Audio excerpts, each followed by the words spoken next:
नमस्कार दोस्तों। राखी वाला दिन होता है। एक भाई अपने हाथ पे राखी बंधवाने के लिए अपनी बहन के घर पे चला जाता है। बहन जब अपने भाई को देखती है तो उसे देखते ही रोने लगती है और उसे गले लगा लेती है और फूट फूट कर रोने लगती है। वो अपने भाई से कहती है कि भाई, इतने सालों से तुम कहाँ थे? एक भी बार तुम मुझसे राखी बंधवाने के लिए नहीं आए। मैं तुम्हारा इंतजार कर रही थी। उसका जो भाई होता है वो अपनी बहन से कहता है कि बहन, मैं पैसा कमाने के लिए शहर गया हुआ था और जिस वजह से मैं तुम्हारे पास नहीं आ पाया। दोस्तों, फिर उसकी बहन उसके हाथ पे उसकी कलाई पर राखी बांधती है और उसे मिठाई खिलाती है। उसके बाद वो उससे कहती है कि भाई, तुम इतने सालों के बाद मेरे घर पे आए हो, तुम ऐसा करो कि आज रात यहीं पर रुक जाओ, कल घर चले जाना। उसका भाई अपनी बहन से कहता है कि ठीक है बहन, कोई बात नहीं है, मैं आपके घर पर रुक जाता हूँ। दोस्तों, जो इसकी बहन होती है वो अच्छा अच्छा बड़े प्रेम से खाना पीना बनाती है, नाश्ता पानी बनाती है। शाम का वक्त होता है, फिर सब लोग बैठ के वहीं पर खाना पीना खाने लगते हैं। दोस्तों, जब रात के 10 बज जाते हैं तो ये भाई बहन एक कमरे में बैठकर एक दूसरे से बड़े अच्छे से बातें कर रहे थे। ये दोनों एक दूसरे के बारे में अपनी अपनी बातें बता रहे थे कि उनका जीवन कैसे कट रहा है। इस बीच दोस्तों रात के 12 बज जाते हैं। फिर ये जो भाई बहन होते हैं उसी कमरे में सो जाते हैं। लेकिन रात के 2 बजे के करीब इस लड़की की जो सास होती है वो जब शौच करने के लिए बाहर उठती है और इन दोनों को एक ही कमरे में सोता हुआ जब देख लेती है, भाई बहन को सोता हुआ देख लेती है, तो उसके बाद कुछ ऐसा होता है दोस्तों, जब इसके बारे में आप जानोगे तो वाकई आपको यकीन नहीं होगा। बड़ी ही रोचक और दिलचस्प कहानी है, बड़ी ही रहस्यमय कहानी है। इस कहानी से आपको एक बहुत बड़ी सीख मिलने वाली है। तो आपसे हमारी एक छोटी सी रिक्वेस्ट है कि ज़्यादा से ज़्यादा इस वीडियो को अपने यार दोस्तों में शेयर कीजिए, क्योंकि उन लोगों को भी जानकारी हो जाए। और आप हमारे चैनल पर नए हैं तो चैनल को सब्सक्राइब कर लीजिएगा और वीडियो को लाइक कर दीजिएगा। तो चलिए दोस्तों, शुरू करते हैं और बताते हैं कि आखिर ये कहानी है क्या। दोस्तों, आज की हमारी इस सच्ची कहानी की शुरुआत होती है झारखंड राज्य से। और इसी राज्य के अंतर्गत एक गांव आता है, नर्मदा गांव। और इसी गांव में एक बेहद ही छोटा सा परिवार रहा करता था। दोस्तों, हमारी जो ये कहानी है ये सन 2003 से स्टार्ट होती है। इस गांव में एक भाई और एक बहन रहा करते थे अपने माता पिता के साथ। भाई का नाम सरवन होता है और बहन का नाम किरण होता है। दोनों जवान होते हैं। दोनों भाई बहन में काफ़ी अच्छा प्यार होता है। भाई अपनी बहन को प्यार किया करता था और बहन भी अपने भाई को भाई वाला प्यार ही किया करती थी।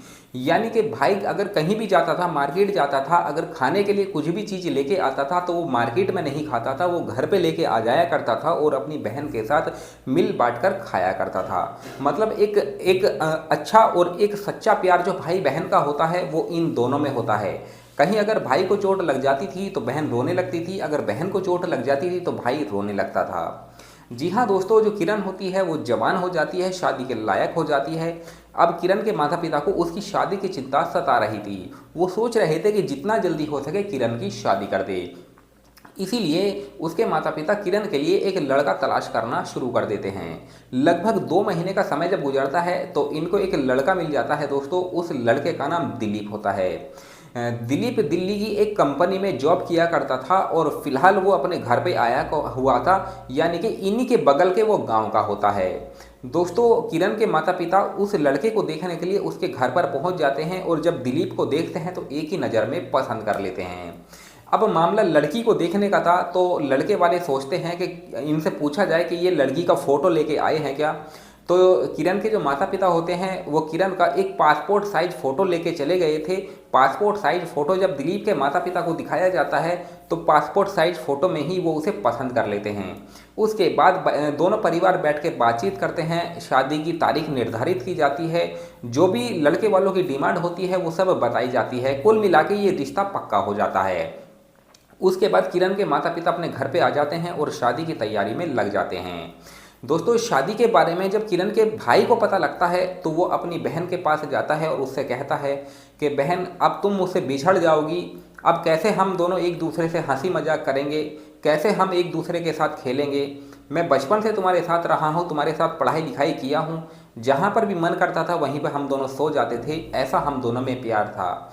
कुछ दिनों के बाद तुम चली जाओगी, तुम्हारे बिना मेरा क्या होगा। दोस्तों, किरण अपने भाई को समझाती है कि भाई ऐसा कुछ नहीं है, एक ना एक दिन तो सब कुछ जाना ही होता है, तो इसमें मुझे कोई बड़ी बात नहीं है, मुझे भी दूसरे घर जाना है, शादी करनी है, ये तो प्राकृतिक का नियम है। दोस्तों, जो सरवन होता है वो अपनी बहन की बात मान जाता है और शादी की तैयारी में लग जाता है। 2 महीने का समय जब गुजरता है दोस्तों, तो दिलीप दूल्हा बनता है और किरण के घर पे बारात लेकर पहुंच जाता है। दोपहर में बारातियों का खाना पीना होता है और जो रस्में होती हैं वो सब निभाई जाती हैं। फिर शाम के वक्त विदाई होती है और दिलीप किरण को अपनी दुल्हन बना के अपने घर पर ले जाता है।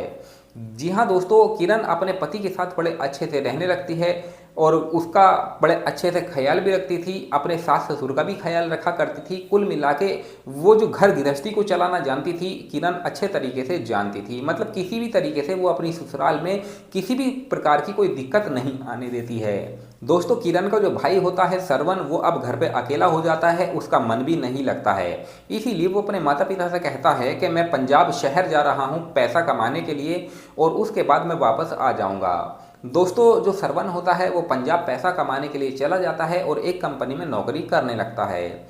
नौकरी करते करते दोस्तों उसे 1 साल का समय हो जाता है। 1 साल में उसने ना ही चिट्ठी घर पे भेजी थी और ना ही उसने अपने घर पे एक बार भी फ़ोन किया था। ऐसे ही करके दोस्तों लगभग 4 साल का समय और गुजर जाता है। तो सरवन के माता पिता को लगता है कि अब हमारा बेटा इस दुनिया में है ही नहीं, अगर होता तो वो हमसे संपर्क करने का प्रयास करता। गांव वालों को भी यही लग रहा था कि सरवन अब इस दुनिया में नहीं है। लेकिन दोस्तों जब 5 साल का समय गुजरता है तो सरवन अपने घर पर अचानक से आ जाता है। उसके माता पिता जब सरवन को देखते हैं तो बड़े खुश हो जाते हैं और उससे पूछने लगते हैं कि इन 5 सालों में तूने एक बार भी नहीं चिट्ठी भेजी है, नहीं फ़ोन किया है, हमें तो लगा कि तू इस दुनिया में है ही नहीं। लेकिन सरवन उनको समझाता है कि ऐसा कुछ भी नहीं है, बस एक कंपनी में मैं टिक के काम कर रहा था और अच्छा खासा पैसा मैं कमा रहा था। दोस्तों, सरवन ने काफ़ी अच्छा खासा पैसा कमा लिया था, वो भी जवान था, उसके माता पिता उसकी भी शादी करना चाहते थे। इसीलिए सरवन के लिए वो भी इधर उधर लड़की तलाश करना शुरू कर देते हैं। ऐसे ही दोस्तों जब कुछ दिन का समय गुजरता है तो रक्षाबंधन आ जाता है, राखी का दिन आ जाता है। तभी सरवन सोचता है कि क्यों ना अब अपनी बहन के घर पे चला जाए राखी बंधवाने के लिए, क्योंकि काफ़ी दिनों से वो अपनी बहन से नहीं मिला था। इसीलिए वो अपनी बहन के घर पर चला जाता है राखी बंधवाने के लिए। किरण जब अपने भाई को देखती है तो हक्की बक्की रह जाती है, चौंक जाती है, क्योंकि वो भी अपने भाई को 5 सालों के बाद देख रही थी। किरण जब अपने भाई को देखती है तो उसे गले लगा लेती है और फूट फूट कर रोने लगती है और उससे कहती है कि भाई इतने दिन तक तुम कहाँ थे, एक बार भी तुमने ना ही मुझे फ़ोन किया, ना ही चिट्ठी लिखी। मैं तुम्हारा बहुत याद कर रही थी, मैं तुम्हें बहुत याद किया करती थी, क्योंकि हम दोनों एक साथ भाई बहन खेले कूदे, पढ़ाई लिखाई हमने साथ में की, मैं तुम्हें भूल नहीं रही थी। सरवन उसको समझाता है कि बहन ऐसी कोई बात नहीं है, अब राखी है, राखी बंधवाने के लिए मैं तुम्हारे घर पे आया हूँ, जल्दी से मुझे राखी बांध दो, मुझे जाना है। तो उसकी जो बहन किरण होती है वो उसके हाथ पे उसकी कलाई पर राखी बांधती है, मिठाई खिलाती है, दोनों भाई बहन में काफ़ी प्रेम होता है। तभी किरण उससे कहती है कि भाई इतने सालों के बाद तुम मेरे घर पे आए हो, ऐसा करो कि तुम घर पे ही रुक जाओ और कल चले जाना। उसका भाई उसकी बात मान जाता है और कहता है कि ठीक है। फिर शाम का वक्त होता है, किरण अच्छा नए नए वाजमान खाने के बनाती है, नाश्ता पानी करवाती है। खाना खाने के बाद दोस्तों रात के 10-9 बजे के आसपास ये दोनों भाई बहन एक कमरे में बैठकर बातचीत कर रहे थे। बात में दोस्तों इन दोनों को पता ही नहीं लगता है कि ये दोनों उसी कमरे में कब सो गए। रात के 2 बजे के आसपास किरण की जो सास होती है वो शौच करने के लिए जब बाहर निकलती है तो देखती है कि दोनों भाई बहन एक ही कमरे में सो रहे हैं।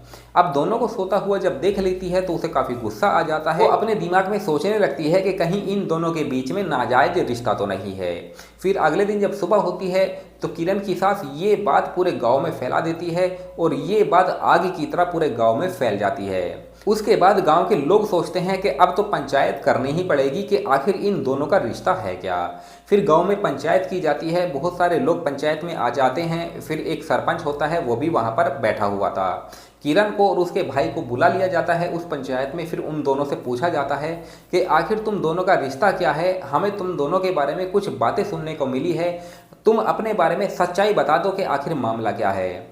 जो सरपंच होते हैं, जो पंच होते हैं, जो वहाँ के लोग होते हैं, वो सरवन से पूछ रहे थे कि तुम्हारा अपनी बहन से क्या रिश्ता है, क्या तुम उससे प्यार करते हो या वो तुमसे प्यार करती है, तुम एक ही कमरे में सोते हो, आखिर ये मामला क्या है, ये हमें समझ नहीं आ रहा है।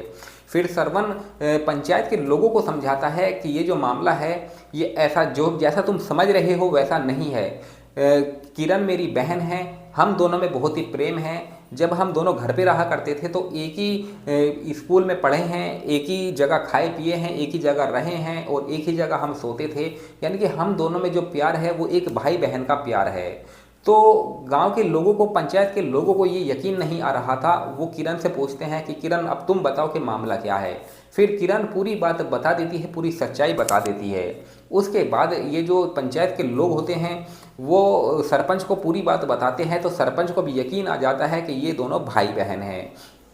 उसके बाद जो सरपंच होते हैं वो अपने आप से एक अच्छा फैसला लेते हैं और कहते हैं कि ठीक है, ये दोनों भाई बहन हैं। हम तो किरण की सास के चढ़ाई में आ चुके थे, उसने हमें चढ़ा दिया था कि इन दोनों के बीच में कहीं ना कहीं गलत कुछ है, लेकिन ऐसा कुछ भी नहीं है।